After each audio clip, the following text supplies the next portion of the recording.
নিজের জন্মদিন উপলক্ষে স্রষ্টার কাছে রাশিদ খান কিছু চেয়েছিলেন কিনা সেটা জানা যায়নি, তবে ক্রিকেট বিধাতা নিজের বিস্ময় বালককে জন্মদিন উপলক্ষে দিয়েছেন ঐতিহাসিক উপহার। হ্যাঁ, ঐতিহাসিক তো বটেই। প্রথমবারের মতো দক্ষিণ আফ্রিকাকে যে কোনো ফরম্যাটে সিরিজ হারালো আফগানিস্তান, যার পুরোধা তিনি নিজেই। যুদ্ধবিধ্বস্ত দেশটা আরও একবার একসাথে হেসে উঠল তার জাদুতেই।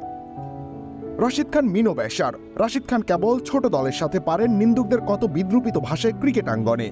সেসব থেকে হয়তো তিনি মুচকি হেসেছেন, অপেক্ষায় ছিলেন সুযোগ পাওয়ার। আর সুযোগ আসতেই সেটাকে দুহাতে লুফে নিলেন তিনি, ঠিক যেভাবে আরাধ্য কোনো রত্নকে আগলে নিতে হয়। ৩১২ রানের লক্ষ্যটা চ্যালেঞ্জিং হলে দক্ষিণ আফ্রিকা ছুটছিল ভালোভাবেই।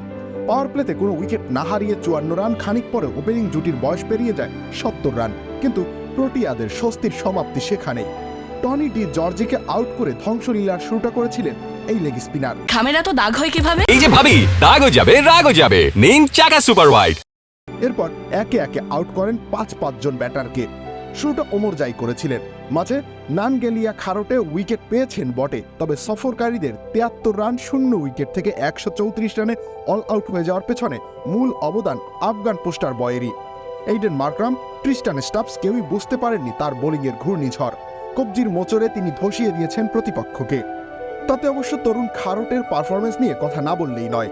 ক্যারিয়ারের মাত্র তৃতীয় ওয়ানডে খেলতে নেমেই 4 স্বাদ পেলেন তিনি। রিজা হেন্ড্রিক্সের উইকেট নেওয়ার পাশাপাশি দক্ষিণ আফ্রিকার লোয়ার অর্ডারকে গড়িয়ে দিয়েছেন এই বাহাতি।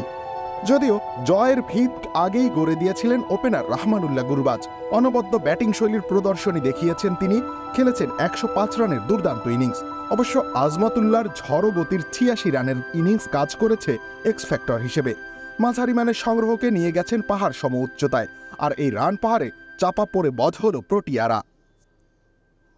রবিউল ইসলাম রানি, খেলা ৭১।